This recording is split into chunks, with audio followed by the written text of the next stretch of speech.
óssea que nos mantém na nossa anatomia os pés para frente, não só para dar equilíbrio, para a gente não cair, porque se os pés fossem virados para trás, a gente não conseguia ter estrutura, mas ele está para frente para nos fazer dizer que o nosso destino é caminhar para frente, é caminhar para o futuro, é caminhar para o que está diante de nós.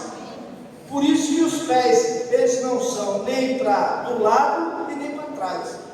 E o Senhor então fala com esse rapaz, esse moço: você vai se mover para que as promessas se tornem reais. E ele então entra na terra prometida debaixo dessa palavra. Dentro desse princípio, irmãos, a gente ativa a promessa. Diga, eu vou ativar a promessa. A gente não só ativa a promessa, mas a gente se locomove. Agora preste atenção aqui que eu quero que você creia. Nós precisamos estar abertos para receber. Diga amém. Você sabe por quê? É porque na jornada a pessoa vai acumulando às vezes decepções, frustrações, angústias, que ela se torna uma pessoa fechada para receber. Não vai dar certo não. Não vai acontecer não. Por quê? Porque às vezes na jornada a pessoa pode ir acumulando frustrações, angústias, que ela se fecha para receber. Porque o texto é assim: eu vou dar. Quem está dizendo que vai dar? É o Senhor. O Senhor está dizendo assim: eu darei a você. Diga assim: o Senhor vai me dar. O Senhor vai me dar. Eu sei que não é uma ação mágica, mas eu vou viver crendo que Deus vai fazer intervenção. Você sabe por quê? Porque, irmãos, conexões sobrenaturais promovem encontros divinos. E esses encontros divinos fazem intervenções humanas. São os encontros divinos que fazem intervenções humanas. Por isso esse nosso encontro com o céu vai produzir. Para quê? Para que a gente se mova de maneira extraordinária e sobrenatural. Deus vai promover as expansões para nós, mas Ele também quer fazer expansões dentro de nós. E na medida que Ele vai fazendo expansões dentro de nós, Ele vai criando condição para que as expansões fora de nós vão se tornando palpáveis e visíveis. E Ele, nas expansões que Ele vai produzindo dentro de nós, criando essa estrutura que vai nos formatando, que vai nos formando, que vai nos ajustando para se mover na graça dEle, na glória dEle, no mover dEle. O que está fora de nós vai se tornando real, vai se tornando real, na medida que eu dou passos, na medida que eu ando, na medida que eu vou pensando: Senhor, essas são as áreas que eu gostaria de ter expansão na minha vida. E aí eu vou colocar diante de Deus aquilo que eu quero ter expansão. No início do ano, nós tivemos 6 dias na igreja, colocando 6 áreas específicas que a gente quer ter expansão em 2026. E nós estamos colocando: primeiro dia, segundo, e nós estamos orando e já vendo que Deus vai fazer essas expansões extraordinárias que vão acontecendo. E a gente já começou a ouvir os testemunhos, aqueles testemunhos iniciais.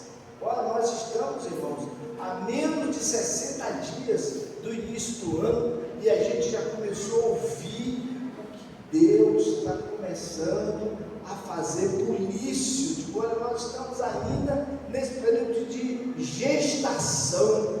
Nós estamos gestando o que Deus vai estar fazendo. E todo dia, como diz Isaías, eu lembro do Senhor. É assim que Isaías diz. Isaías fala falaram assim: vem, falem comigo, ajustemos a nossa causa para que eu me ponha a seu favor.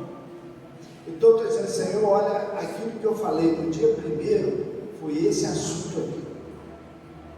Senhor, aquilo que eu falei no dia 2, o assunto é esse aqui. Senhor, aquilo que nós conversamos no dia 3 é esse assunto aqui. Senhor, no dia 4 nós conversamos sobre esse assunto. No dia 5 eu coloquei diante de Ti, Senhor, este assunto. E no dia 6 eu coloquei na Tua presença esse assunto. Eu coloquei seis assuntos diante de Deus, e desde o dia 7, quando eu oro, eu apresento as minhas 6 causas de expansão. 6 causas de expansão. Por quê? Porque o tema, ele deve saltar da proposta, do encorajamento, e ele deve pular para dentro de nós, para que ele se torne real. Por quê? Porque nós temos um inimigo, irmão, que vai fazer tudo para que as coisas do céu não se manifestem sobre nós. Nós temos de tudo. Olha, eu quero que o irmão aqui pegue e vai passando aí para o outro. Só olha e vai passando para o outro aqui, que eu quero fechar essa noite conversando sobre por que é que eu preciso diante de Deus manter na presença dele os meus assuntos de expansão todo dia. Por quê?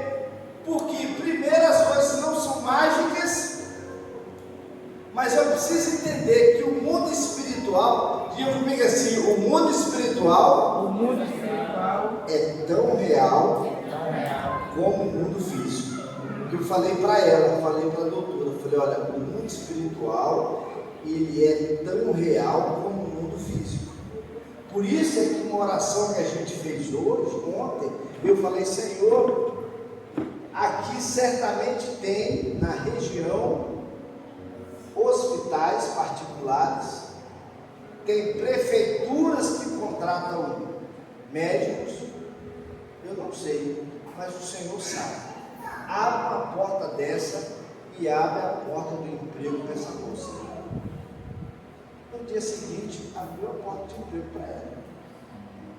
Então, irmãos, nessa noite, se você não tem, vai fazer agora.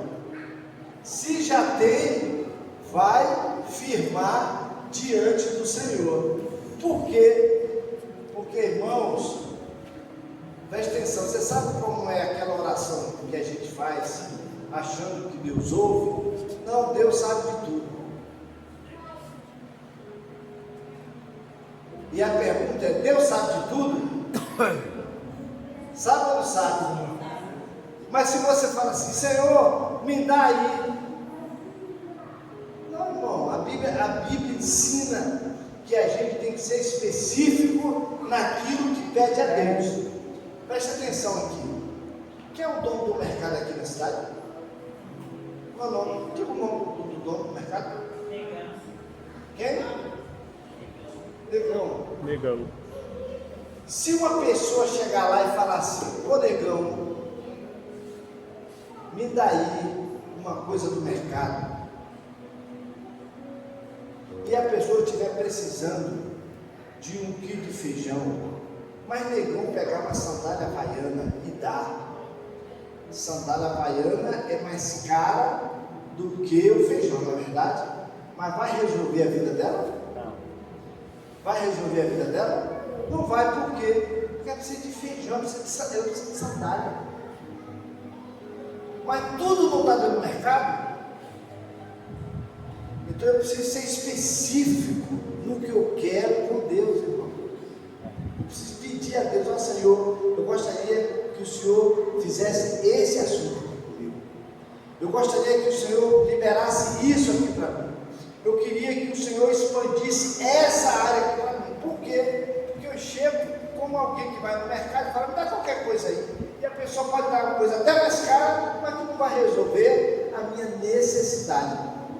Por isso é que o texto de Filipenses diz: o meu Deus, segundo a